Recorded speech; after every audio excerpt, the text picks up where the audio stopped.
नमस्कार दोस्तों, पीसीएस अभ्यास के ऑनलाइन प्लेटफॉर्म में मैं निशांत आप सभी का स्वागत करता हूं। और पॉलिटी, इंडियन पॉलिटी की हमारी 16वीं क्लास होने जा रही है। ठीक है, और धीरे धीरे हम लोग पॉलिटी भी अच्छी तरीके से कंप्लीट कर चुके हैं और ऑलरेडी हिस्ट्री तो हमने कर ही लिया है। मैंने आप सबसे वादा किया था परीक्षा आते आते पीसीएस अभ्यास जीएस के हर एक सब्जेक्ट पे हमारा प्रयास रहेगा कि one of the best content आपको प्रोवाइड करा दे। ध्यान देना, हिस्ट्री खत्म हो गई, आपकी पॉलिटी इंडिया की तरफ जा रही है।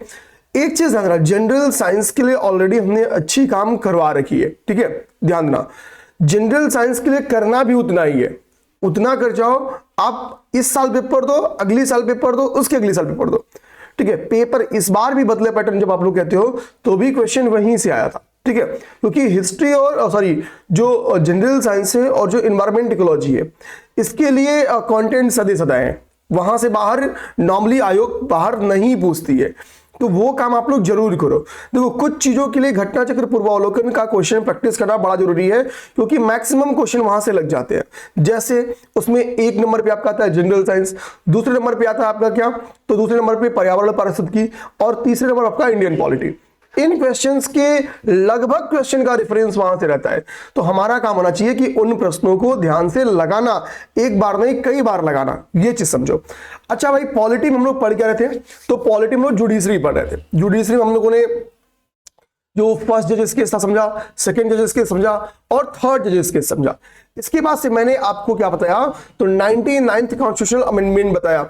वहां से हमने क्या देखा था, एनजेएससी को समझ लिया था। एनजेएससी को मुझे पता है, हमने समझ लिया था कि जब एनजेएससी की व्यवस्था 99 कॉन्स्टिट्यूशनल अमेंडमेंट के तहत की गई तो हुआ क्या, तो हुआ सिंपल सी बात वही कि एक बोला गया कि भाई हम लोग क्या करेंगे, एक 6 सदस्यीय कमेटी बनाएंगे और वो कमेटी डिसाइड करेगी भाई कि कैसे एनजेएससी का गठन होगा।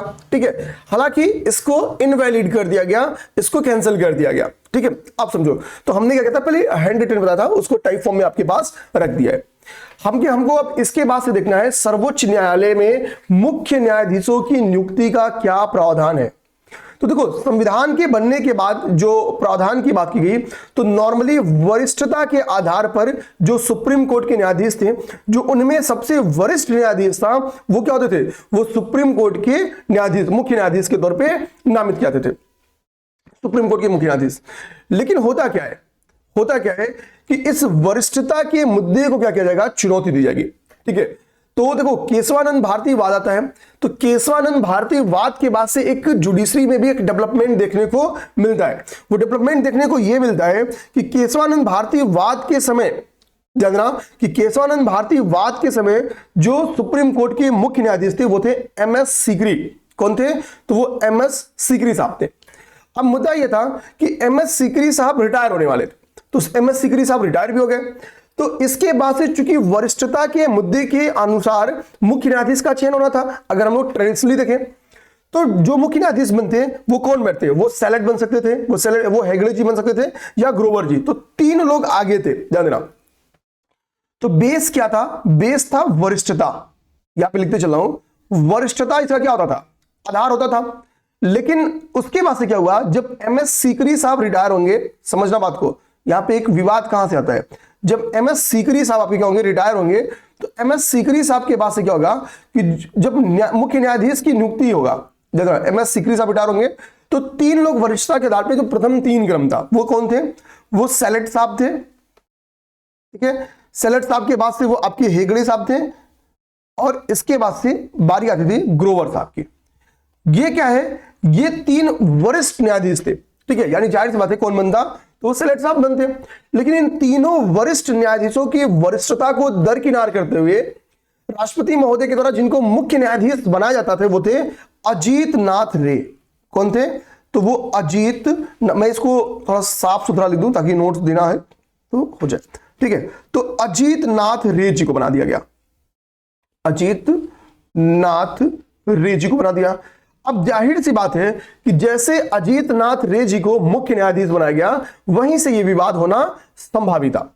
अब देखो, अजीत नाथ रे जी को बनाया गया तो कैसे बनाया गया, तो वो 14वें विधि आयोग की रिपोर्ट के अनुसार, विधि आयोग की रिपोर्ट के अनुसार, आयोग रिपोर्ट के अकॉर्डिंग 14वां विधि आयोग का रिपोर्ट क्या कहा, तो 14वें विधि आयोग का रिपोर्ट यह कहा था कि भाई हमको योग्यता को ग्रेटर देन करना होगा वरिष्ठता पे, वरिष्ठता पे योग्यता क्या होगी, प्रभावी होगी, बड़ी होगी। यानी इन्होंने योग्यता को आधार मानने की बात बोली, ना कि वरिष्ठता को।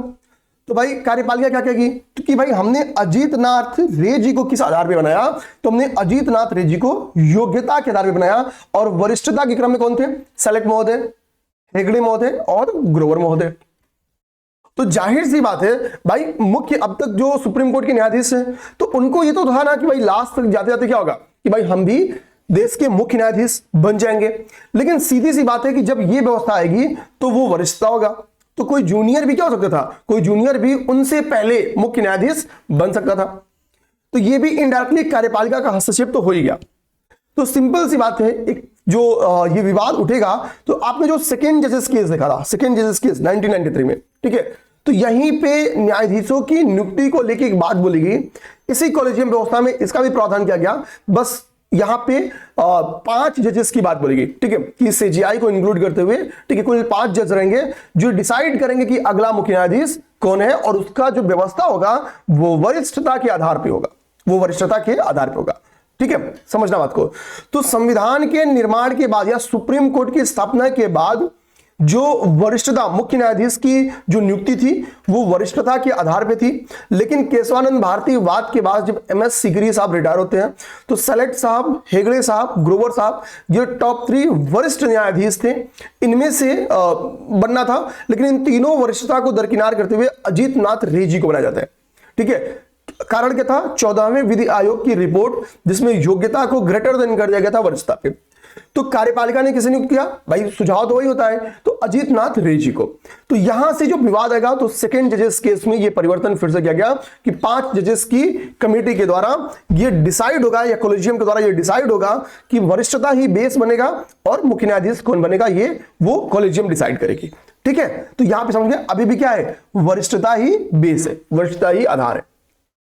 हमको बताया अभी हमारे 51वां, ठीक है, जो मुख्य न्यायाधीश है, हमने आपसे नाम भी पूछा था, आप लोगों ने बताया भी था। ठीक है, आते हैं अब हम लोग थोड़ा सा अगला नेक्स्ट टॉपिक उठाएंगे। तो नेक्स्ट टॉपिक जो उठाएंगे उसमें हमारा क्या है, पहला देखेंगे कार्यकारी मुख्य न्यायाधीश की नियुक्ति, ठीक है, एक्टिंग चीफ जस्टिस की नियुक्ति के बारे में।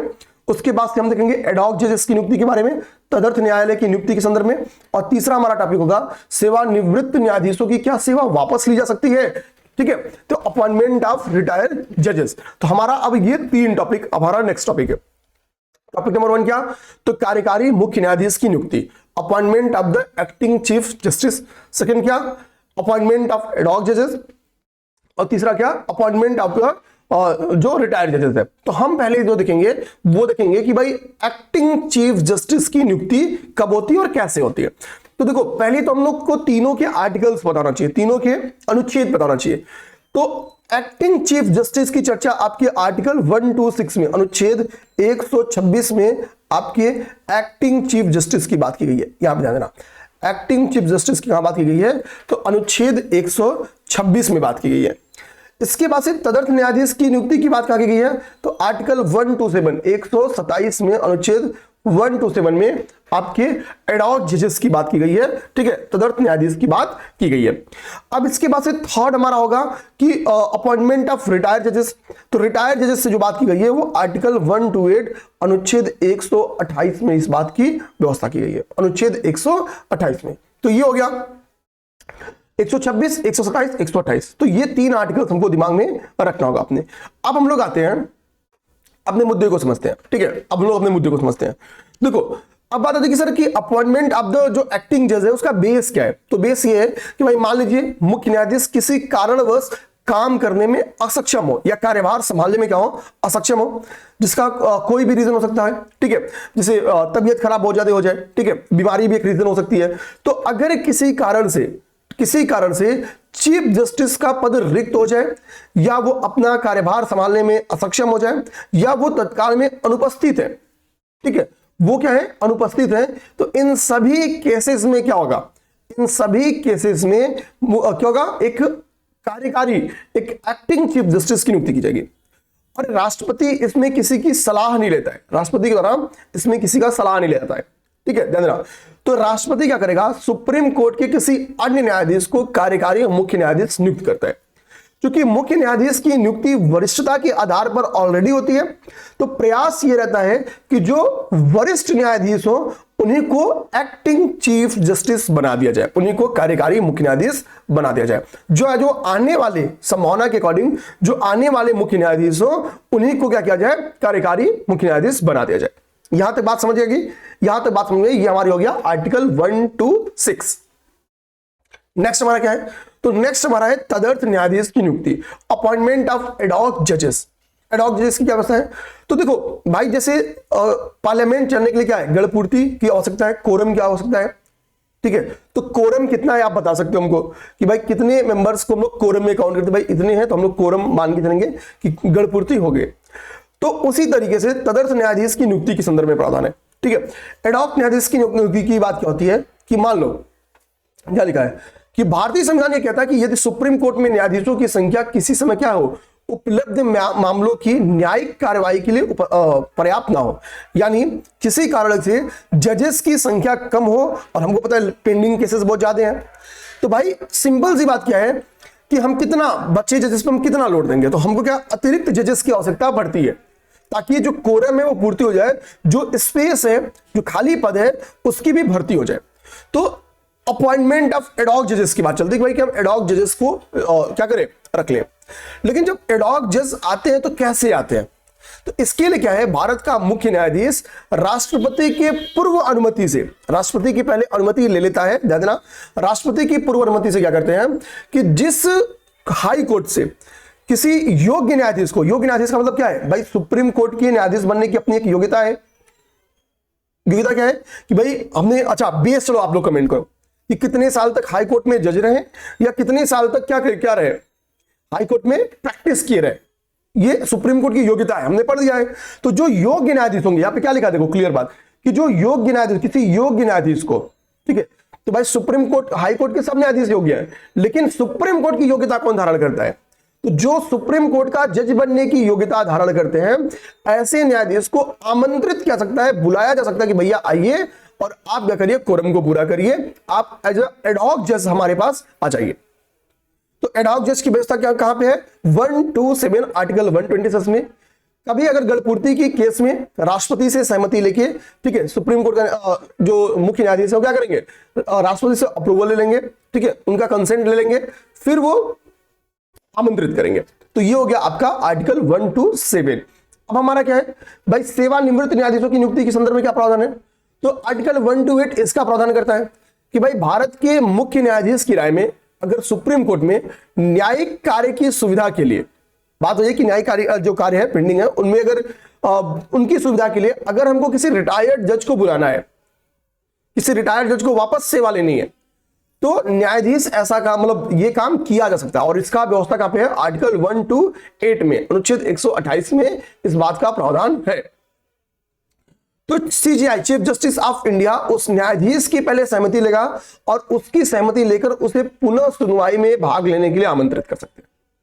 यहां तक बात समझ आ गई। अब देखो मैंने क्या किया, एक चार्ट दे दिया है, इस चार्ट में क्या है, उन सभी आर्टिकल्स का एक तुलनात्मक अध्ययन है। आर्टिकल 124(2) जो सुप्रीम कोर्ट के न्यायाधीश की नियुक्ति के संदर्भ में है, इसके बाद से आपका आर्टिकल 126 जो एक्टिंग सीजीआई के बारे में है, इसके बाद से आर्टिकल 127 जो एडॉक जज के बारे में है, इसके बाद से आर्टिकल 128 जो रिटायर्ड जज के बारे में व्यवस्था करता है, ठीक है।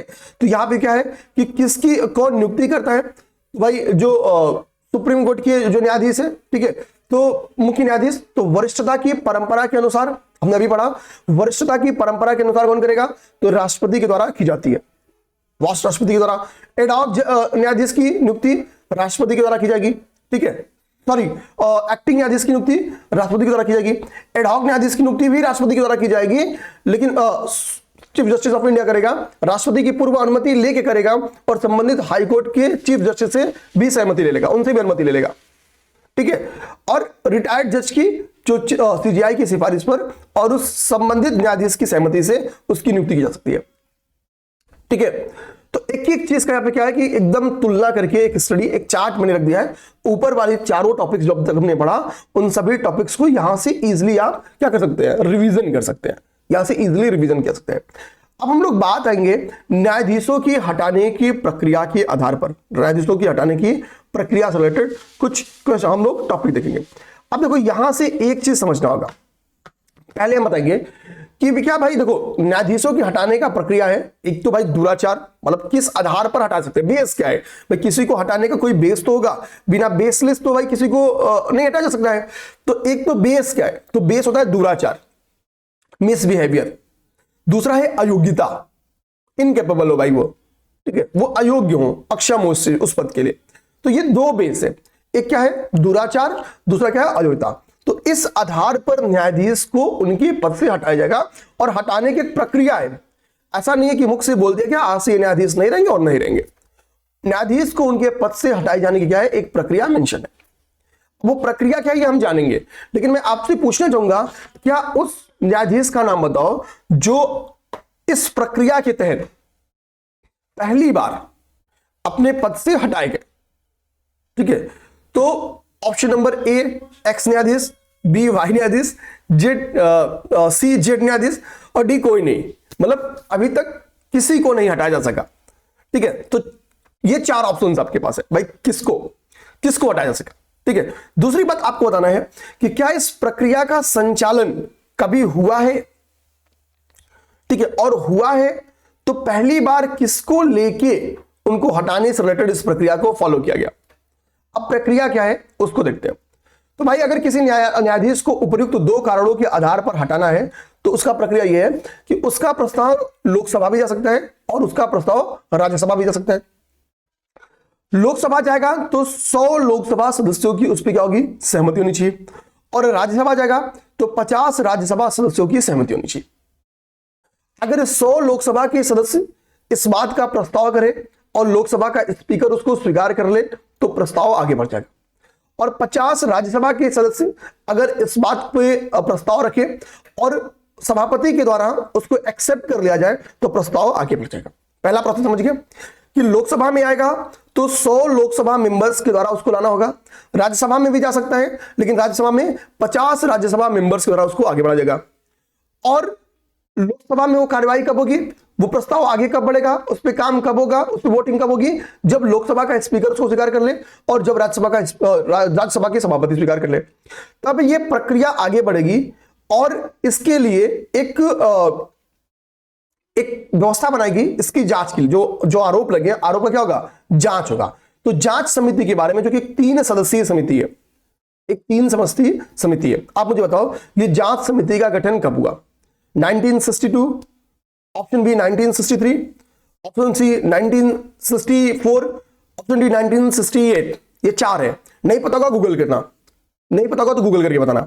ये इनिशियली ये व्यवस्था नहीं थी, ये प्रावधान बाद में किया गया, ये जांच समिति वाला जो प्रावधान है ये बाद में किया गया। फिर से मेरी बात समझो, तो आपको बताना भाई कब किया गया, ये मैंने क्वेश्चन दे दिया। तो होगा क्या कि एक 3 सदस्यीय जांच समिति क्या होगी, जो आरोप लगे हैं उस आरोप की जांच करेगी। अब जो ये 3 सदस्यीय जांच कमेटी आरोप की जांच करेगी, 3 मेंबर्स कमेटी, ये कैसे उसका इन्वेस्टिगेशन करेगी जो आरोप लगे हैं। तो उसमें जो मेंबर्स शामिल हैं उसमें एक तो यहां पे देखो गलती से लिखा गया है सुप्रीम कोर्ट के जज, तो ये सीजे है, सीजेआई है, चीफ जस्टिस या तो हो या कभी रह चुके हो तो भी वो उसका मेंबर बन सकते हैं उस जांच समिति का। तो सुप्रीम कोर्ट के चीफ जस्टिस तत्कालीन, या अगर कोई ऐसा जो पहले से चीफ जस्टिस रह चुका है उनको भी उनकी जगह पे लाया जा सकता है। दूसरा हाई कोर्ट के चीफ जस्टिस, किसी हाई कोर्ट के चीफ जस्टिस, हाई कोर्ट के चीफ जस्टिस। तीसरा कोई एक प्रतिष्ठित कानून विशेषज्ञ। इन 3 लोग से क्या होगा, एक 3 सदस्यीय समिति का गठन होगा, एक 3 मेंबर्स कमेटी का गठन होगा। तो इस 3 मेंबर समिति में कौन कौन शामिल होता है, ये पेपर में क्वेश्चन बन के आ सकता है। तो सुप्रीम कोर्ट के चीफ जस्टिस, हाई कोर्ट के चीफ जस्टिस और एक प्रतिष्ठित कानूनी विशेषज्ञ। अब क्या होगी, वो क्या करेंगे, उनका काम है इसको इन्वेस्टिगेट करना, इसकी जांच करना, जो आरोप लगे हैं उस आरोप की जांच करना। अब ये आरोप की जांच करेंगे और आरोप की जांच करने के बाद अगर आरोप सिद्ध हो जाता है तो फिर क्या होगा, यदि आरोप सही पाए जाएंगे तो ही क्या होगा, इस पे चर्चा होगा, संसद में इस पे डिबेट होना स्टार्ट होगा।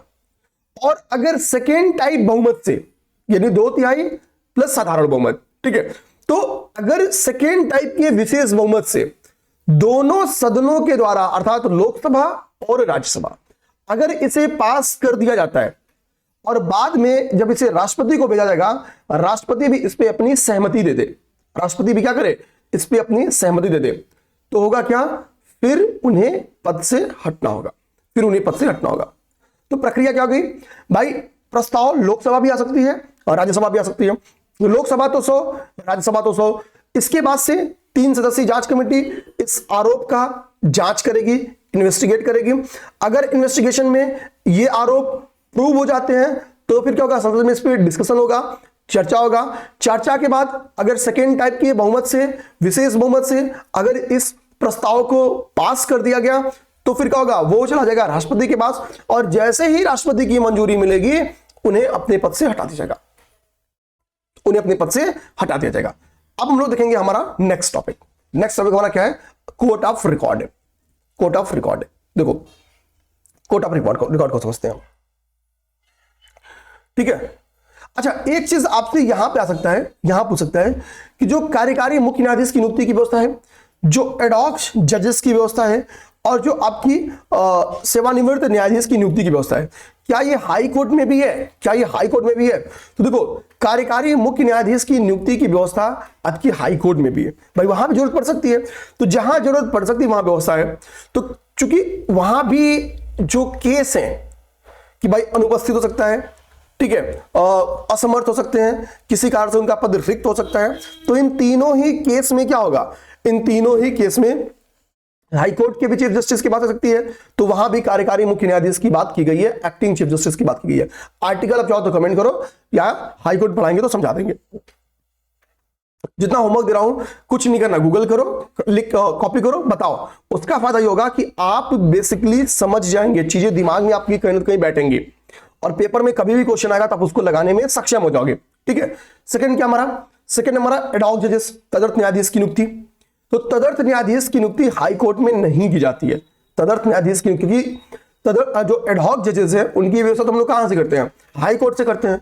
तो हाई कोर्ट के जजेस कहां से करेंगे, तो सीधी सी बात है, जो एडॉक जजेस की व्यवस्था है वो हाई कोर्ट में नहीं है, हाई कोर्ट में नहीं है। अब इसके बाद से बात करेंगे सेवानिवृत्त जजेस की, तो ये व्यवस्था भी हाई कोर्ट में है। तो केवल एडॉक वाला हाई कोर्ट में व्यवस्था नहीं की गई है। यहां तक बात समझ में आ गई, यहां तक समझ में आ गई तो कोई दिक्कत मेरे भाई नहीं है। अब हम लोग आएंगे अपने कोर्ट ऑफ रिकॉर्ड या अभिलेख न्यायालय को समझने की कोशिश करेंगे। तो कोर्ट ऑफ रिकॉर्ड की बात आर्टिकल 129 के तहत सुप्रीम कोर्ट के लिए भी है और आर्टिकल 215 के तहत हाई कोर्ट के लिए भी है। तो Supreme Court as a court of record की व्यवस्था आर्टिकल 129 में की गई है और हाई कोर्ट एक कोर्ट ऑफ रिकॉर्ड अर्थात अभिलेख न्यायालय के रूप में है। इसकी व्यवस्था आर्टिकल 215 के तहत कहां की गई है, हाई कोर्ट के लिए की गई है। तो अर्थात यहां से कंक्लूजन क्या निकलेगा कि हाई कोर्ट और सुप्रीम कोर्ट दोनों ही क्या है, तो दोनों ही अभिलेख न्यायालय है, रिकॉर्ड ऑफ कोर्ट है। आगे बात समझ में। अब देखो अभिलेख न्यायालय क्या होता है, पहले तो हम लोग ये समझते हैं, ठीक है, ये समझने की कोशिश करते हैं। तो मान लो सुप्रीम कोर्ट में कोई कार्रवाई चल सकती रही है और उस कार्रवाई से रिलेटेड जो निर्णय है, जो आदेश है, जो सुप्रीम कोर्ट के द्वारा दिए गए, तो वो टेम्पररी नहीं होते हैं, वो अस्थायी आदेश या निर्णय नहीं होते हैं, वो अस्थायी होते हैं। उन्हीं आदेशों या निर्णयों के आधार पर ऐसी उम्मीद की जाती है कि जो लोअर कोर्ट है, जैसे फॉर एग्जांपल सुप्रीम कोर्ट के डिसीजन को हाई कोर्ट या लोअर कोर्ट्स की बात करो, तो इनको उसी के आधार पर डिसीजन देना होता है, ठीक है। तो अपने कार्रवाइयों, निर्णयों एवं आदेशों को अस्थायी रूप से उसको लिखा जाता है, वो एक रिकॉर्ड के तौर पे होता है, एक अभिलेख के तौर पे होता है, ठीक है। और जिनका उपयोग क्या है, जो लोग हैं वो भी एविडेंस के रूप में करते हैं। मतलब आप किसी मुद्दे को लेके गए तो आप बता सकते हो कि सर फला मुद्दे पे सुप्रीम कोर्ट का ये डिसीजन आया है इस केस में, क्योंकि वो क्या है, वो कोर्ट ऑफ रिकॉर्ड होता है, तो उसके आधार पे भी आपको जस्टिस मिल जाता है। तो इसका उपयोग क्या है, कोर्ट ऑफ रिकॉर्ड में जो निर्णय और आदेश आए हैं उसको एविडेंस के रूप में भी किया जाता है, ठीक है, ध्यान देना। यहां तक बात समझ आ गई। तो ये हो गया आपका अभिलेख न्यायालय। तो अभिलेख न्यायालय आपके हाई कोर्ट भी है और सुप्रीम कोर्ट भी है। अब हमारी बात नेक्स्ट आती है, वो है न्यायिक पुनर्विलोकन, जुडिशियल रिव्यू की बात करेंगे। तो जुडिशियल रिव्यू की चर्चा आर्टिकल 137 अनुच्छेद 137 में किया गया है। कहां पे, अनुच्छेद 137 में। अब जुडिशियल रिव्यू क्या है, तो जुडिशियल रिव्यू दो चीज का हो सकता है। कि मान लो पार्लियामेंट है या राज्य विधानसभा है, तो जुडिशियल रिव्यू जो पावर है वो कैसी है, तो वो संसद या राज्य विधानसभा द्वारा कोई कानून या ऑर्डर, ध्यान रखना, संसद या राज्य विधानसभा द्वारा कोई कानून या ऑर्डर अगर पास किया जाता है और वो अगर अनकॉन्स्टिट्यूशनल है, संविधान के मूल्यों का उल्लंघन करते हैं, ठीक है, तो क्या होगा, फिर उसको असंवैधानिक घोषित कर सकती है कौन, ठीक है, और सुप्रीम कोर्ट, तो भी क्या होगा, उसको असंवैधानिक घोषित कर सकती है। तो ये क्या है, ये है सुप्रीम कोर्ट का न्यायिक पुनर्विलोकन, जुडिशियल रिव्यू की पावर, जुडिशियल रिव्यू की पावर होगी। ये क्या होगी, जुडिशियल रिव्यू की पावर होगी, ठीक है, ये जुडिशियल रिव्यू की पावर होगी। यहां तक बात समझ में? तो यानी संसद एवं राज्य विधानमंडल के भी जो केसेस है वो असंवैधानिक घोषित किया सकते हैं, ठीक है, अगर वो मूल संरचना यानी बेसिक स्ट्रक्चर का खास तौर पर हनन करे तो। उसके बाद से क्या है, सुप्रीम कोर्ट को यह भी है कि भाई सुप्रीम कोर्ट अगर अपना कोई डिसीजन दे दिया है तो सुप्रीम कोर्ट उस पर पुनर्समीक्षा कर सकती है और अपने निर्णय को बदल भी सकती है, अपने निर्णय को बदल भी सकती है, ठीक है, ध्यान देना। जैसे हमने इसके पहले भी पढ़ा था, इसके पहले भी हमने पढ़ा था कि जब वो जजेस केस, फर्स्ट जजेस केस पढ़े तो सोचो, फर्स्ट जजेस केस की व्यवस्था पहले कुछ और थी, सुप्रीम कोर्ट का डिसीजन कुछ और था, बाद में फर्स्ट जजेस केस में उसकी समीक्षा करके कुछ और हो गया। यानी सुप्रीम कोर्ट अपने ही निर्णय का पुनर्विलोकन कर सकती है, उसको जांच सकती है, समझ जाना बात को। तो ये हो गया हमारा न्यायिक पुनर्विलोकन। न्यायिक पुनर्विलोकन फिर से देख लो, बस आर्टिकल 137, संसद या राज्य विधानमंडल के किसी कानून का भी जुडिशियल रिव्यू हो सकता है और खुद सुप्रीम कोर्ट अपने भी निर्णय का जुडिशियल रिव्यू कर सकती है। अब हमारे पास हमारा आज का लास्ट टॉपिक आएगा, वो है प्रारंभिक क्षेत्राधिकार, ओरिजिनल जुरिस्डिक्शन। इसकी प्रावधान है आर्टिकल 131 में। प्रारंभिक क्षेत्राधिकार का मतलब क्या होता है, प्रारंभ ही मेरे से हो, जिसके स्टार्ट करने का काम किसका हो, मेरे पास हो, जहां से प्रारंभ ही मेरे पास क्या था, अर्थात ऐसी शक्ति के जिसके अंतर्गत कोई मुकदमा या विवाद सीधे सुप्रीम कोर्ट में आए। ये एक ऐसा जुरिस्डिक्शन है जिसमें सुप्रीम कोर्ट के पास ये अथॉरिटी कि उसकी हियरिंग ही कहां से स्टार्ट होगी, तो फर्स्ट टाइम वो सुप्रीम कोर्ट से ही स्टार्ट होगी, ओरिजिनली वो वहीं से स्टार्ट होगी। अब आर्टिकल 131 ये किस चीज के लिए प्रावधान करता है, तो भाई मान लो सेंट्रल और स्टेट के बीच में अगर कोई ऐसा बात हो गया, सेंट्रल वर्सेस कुछ स्टेट के बीच में हो गया, ठीक है, या फिर स्टेट वर्सेस स्टेट हो गया, इन दोनों ही केस में, इस केस में क्या है कि प्रारंभिक क्षेत्राधिकार किसके पास है, तो वो है अपने स्टेट वर्सेस स्टेट हो गया, तो क्या कौन सा हाई कोर्ट देखेगा, ठीक है, सिंपल सी बात है, फिर वो मुद्दा किसका हो गया, सुप्रीम कोर्ट का हो गया। तो ये केस है जिसमें ये मुद्दा क्या हो जाएगा, सुप्रीम कोर्ट का हो जाएगा। तो प्रारंभिक क्षेत्राधिकार किसके पास है, तो प्रारंभिक क्षेत्राधिकार की शक्ति है आपके हाई कोर्ट के, सुप्रीम कोर्ट के पास, ओरिजिनल जुरिस्डिक्शन। अब देखो, कल हम लोग अपीली क्षेत्राधिकार पढ़ेंगे, बट इसके पहले हम लोग एक बार फिर से क्या करेंगे, चीजों को रिवीजन करेंगे। तो आज स्टार्ट कहां सुबह, एनजेएसी से हमने स्टार्ट किया, एनजेएसी को हमने पहले से समझ लिया था।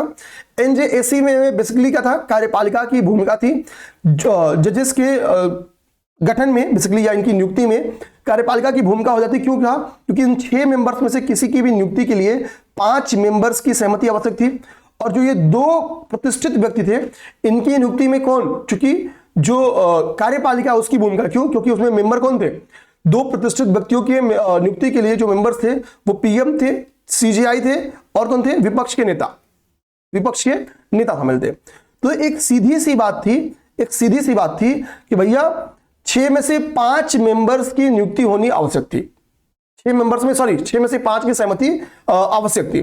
तो चूंकि 5 की सहमति आवश्यक थी, इसलिए कार्यपालिका की भूमिका क्या होती, बढ़ जाती। तो भाई इसको क्या कर दिया गया, निरस्त कर दिया गया, 99 कॉन्स्टिट्यूशनल अमेंडमेंट। फिर हमने सुप्रीम कोर्ट में मुख्य न्यायाधीश की नियुक्ति समझा कि वरिष्ठता के आधार पर होती है। फिर एक जब अजीत नाथ रे जी की नियुक्ति की जाती है आफ्टर केशवानंद भारती केस, 14वें विधि आयोग की रिपोर्ट के अकॉर्डिंग, फिर ये मुद्दा जाएगा सेकंड जजेस का केस में, इस मुद्दा का सॉल्यूशन निकलेगा।